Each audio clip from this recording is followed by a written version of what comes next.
క్రైమ్లో expert. అంటే ఒక నేరస్తుని పట్టుకోవాలంటే ఎంత చేసేదంటే ఆయన ఫోన్లో స్క్రీన్ మీద నేరస్తుడు ఫోటో పెట్టుకునేది. ఎవరినైతే టార్గెట్ చేస్తారో ఆయన ఫోటో పెట్టుకునేది. అసలు ఎవరు ఎక్స్పెక్ట్ చేయరు. మన పేరు, మన ఫోటో, మన పిల్లల ఫోటో పెట్టుకుంటాం.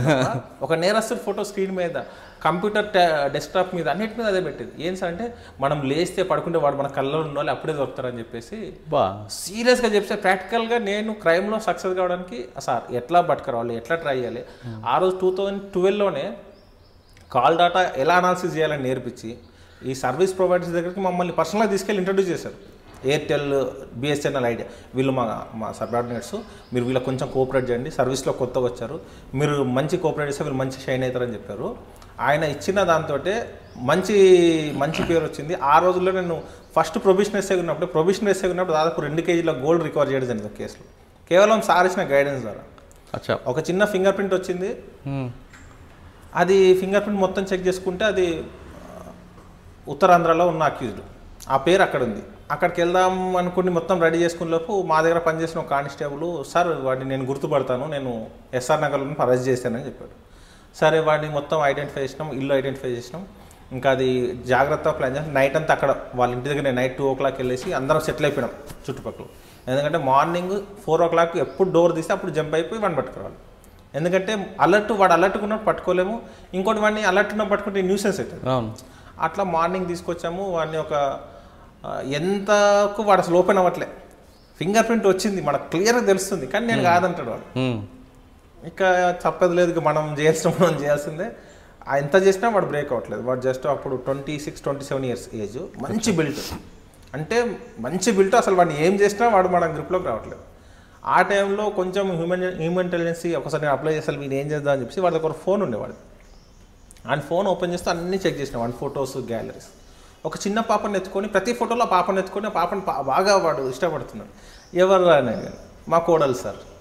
అంటే కోడలు అంటే ఎట్లా అంటే మా చెల్లె వాళ్ళ. ఓకే, మీ చెల్లె ఎక్కడ ఉంటుంది?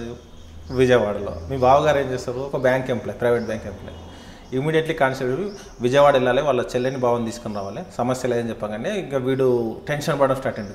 వాళ్ళు ఎందుకు సార్, వాళ్ళకేం సంబంధం లేదు, నువ్వు చేసిందంతా అక్కడనే పెడుతున్నావు, నువ్వు ప్రాపర్టీ అంతా అక్కడ పెడుతున్నావు అని చెప్తే వాడు అప్పుడప్పుడు సెటిల్ అయిపోయి, నో సార్ నేను మొత్తం చెప్తాను రాసుకోండి సార్ అని చెప్పేసి దాదాపు 13 కేసులు కన్ఫ్యూజ్ చేశాడు. 13 కేసులు ఎంత ప్రొఫెషనల్గా తీసుకెళ్ళి ఏ ఇంట్లో చేశాడు. ఆ ఇల్లు బయటకి, అంటే మేము జనరల్గా ఏం చేస్తామంటే వీళ్ళు ఒక్కోసారి వాళ్ళు చెప్పేస్తారండి నేను ఇక్కడ చేసినా అక్కడ చేసినా అని. అది కరెక్టా కదా మనం క్రాస్ చెక్ చేసుకోవడానికి నువ్వు ఏ ఇంట్లో చేసినావు, ఆయిల్ ఎలా ఉంది, రూమ్స్ ఎలా ఉన్నాయి, బీరో ఎటువైపు ఉందని మనం ముందే క్వశ్చన్ చేసి తర్వాత క్రాస్ చెక్ చేసుకుంటాం అది జెన్యూనా కాదా వాడు చెప్పింది. అక్కడ కన్ఫర్మ్ చేసుకొని అక్కడ నిజంగా ప్రాపర్టీ అఫెన్స్ జరిగిందా ఏం జరిగిందని తెలుసుకున్న తర్వాత అట్లా పోతే దాదాపు ఒక 4-5 హౌసెస్ పర్ఫెక్ట్ చూపించిండు, కన్ఫర్మ్ అయింది వీడు జెన్యూన్ చెప్తున్నాడు. తర్వాత ఒక హౌస్కి వెళ్ళినప్పుడు ముందు చెప్పారు, సార్ ఈ ఇంట్లో నాకు ఒక 3 తులాస్ గోల్డ్ దొరికింది సార్ అని చెప్పారు.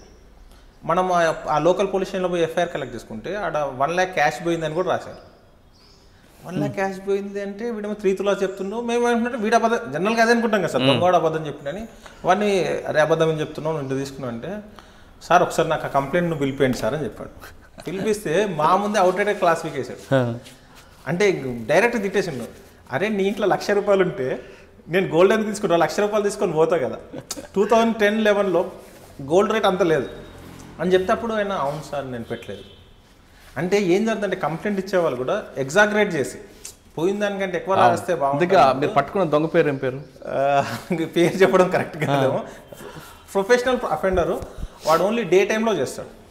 వాడు చేసేది వాడు ఒక చిన్న టూల్కి ఒక టపారియా కంపెనీకి సంబంధించిన ఒక స్క్రూ డ్రైవర్ ఒకటేమో వాడు ఆయుధం.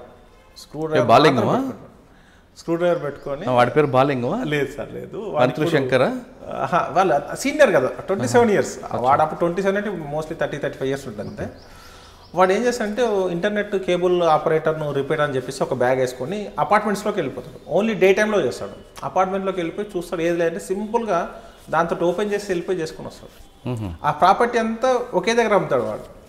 ఇంకా మనకి వాడు ఓపెన్ అయిపోయింది, ఎందుకంటే మా సిస్టర్ని తీసుకొస్తారని చెప్పేసి ఉన్న విషయాలన్నీ చెప్తే దాదాపు 2 కేజీలు గోల్డ్ రికవర్ అయింది సార్. అంటే ఫస్ట్ ప్రొబిషనరీ టైంలో చేయడం చాలా నాకు ఒక ఉత్సాహాన్ని తీసుకొచ్చు. అంటే మనం సిస్టమేటిక్ చేస్తే చేయొచ్చు. అప్పుడున్న inspector sir Shashank Reddy sir చేసిన దానివల్ల చేసాము. తర్వాత ఒక మర్డర్ అయింది, అప్పుడు ఒక బ్రూటల్ మర్డర్ అయింది. ఆ మర్డర్ కేసులో కూడా ప్రొబిషన్ ఎస్ఐగా ఉన్నప్పుడు ఫస్ట్ టైం అస్సాం అతను మర్డర్ చేసి అస్సాం వెళ్ళిపోతే ఫ్లైట్లో పంపించారు. ఒక ఫస్ట్ టైం ఫ్లైట్ ఎక్కుతున్నాం ఫీలింగ్, అది అఫిషియల్ కెపాసిటీలో పోతున్నాం. డబ్బులు పెట్టుకుని ఎవరైనా పోవచ్చు ఫ్లైట్ ఎక్కడం, కానీ అఫిషియల్ కెపాసిటీలో పోవడం, అస్సాం వెళ్ళి వాడిని అక్కడ ట్రేస్ కాకపోతే మళ్ళీ రిటర్న్ వచ్చి ముంబైలో ఉంటే ముంబై నుంచి వెళ్ళి తీసుకొచ్చినప్పుడు ఆ నేరస్తుడు పట్టుకోగానే వాడు చెప్పిండు మీరు గ్రేట్ సార్ అని చెప్పి సింపుల్గా. జనరల్గా మనం అప్రిషియేషన్స్ ఎక్కడి నుంచో రావడం వేరు, ఎవడైతే ప్రాబ్లం ఫేస్ చేసినా వాడు అప్రిషియేట్.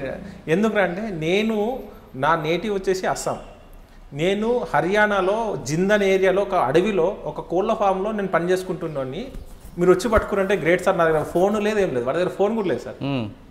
వాడి ఫోన్ లేదు, చంపేసినప్పుడు నేరస్తుడి ఫోన్ ఎవరైతే చనిపోయారో అతను ఫోన్ తీసుకెళ్ళి ఢిల్లీలో డబ్బులు లేకపోతే ఢిల్లీలో కూడా కమ్మేసి వెళ్ళిపోయాడు. మనం ట్రై చేస్తే ఎవడు కొనుక్కుంటే వాడే దొరికిండు.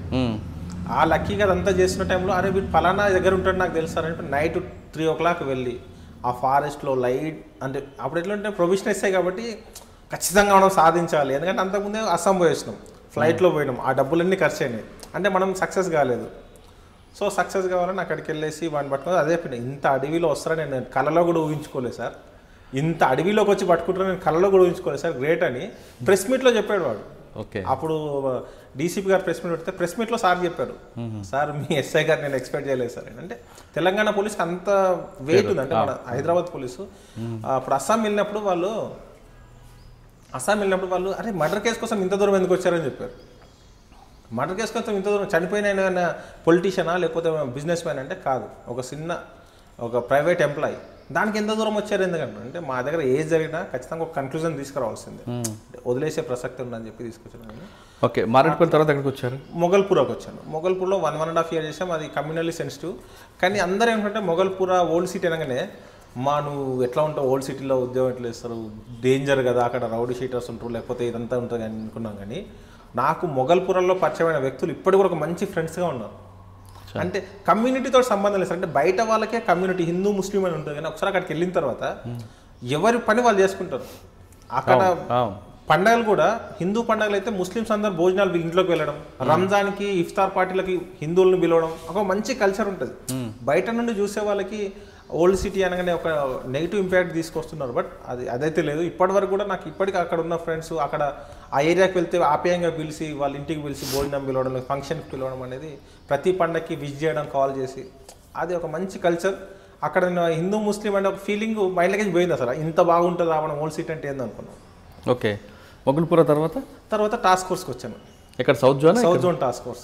ఆ టాస్క్ ఫోర్స్ నాకు మల్లేష్ అనే వ్యక్తిని ఒక మంచి పొజిషన్గా ఒక ప్రత్యేకంగా తీర్చిదిద్దింది టాస్క్ ఫోర్స్. ఎంతకాలం పనిచేస్తారు? నేను దాదాపు 3.5 years చేశాను.